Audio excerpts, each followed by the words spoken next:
So real quick before the video starts, I just want to show that my world is still 100% survival, so that hopefully you can appreciate all the work that was put into this project just a little bit more.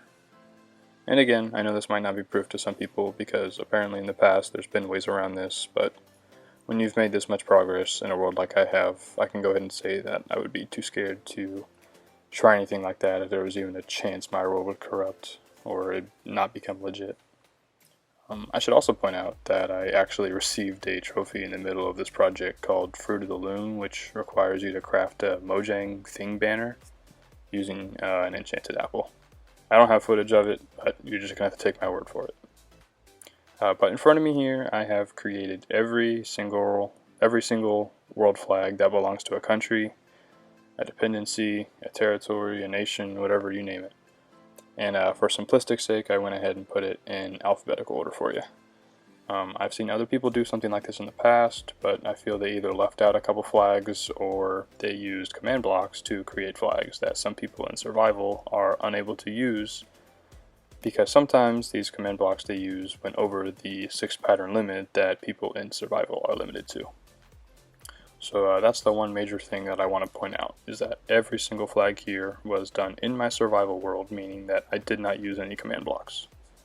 Any one of you can create any one of these flags using the 6 available pattern limit.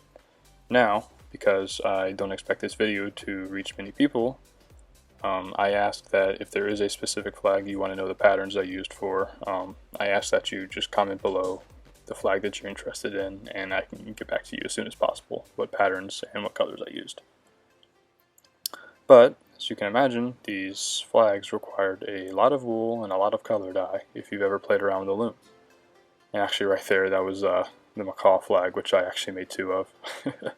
I didn't want to shift all the signs down, so I went ahead and just made 2 of them. But yeah, so I basically have infinite red dye from the red roses my iron golem farm produces.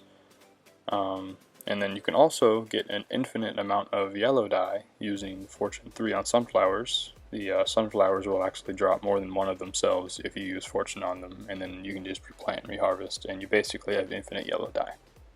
And then lastly, I just have a dumb amount of lapis from all the mining trips I've done in the past.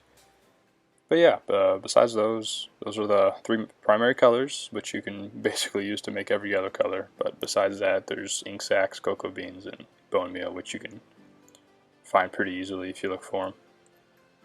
And one last thing I want to say is that some of these flags have insane detail that are close to, if not impossible, to make using only 6 patterns. Because of this, I want to apologize if you're from one of these areas.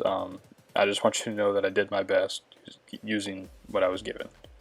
But yeah, this is every flag that you can probably think of. If you think I forgot one, hate to tell you, but you're probably wrong.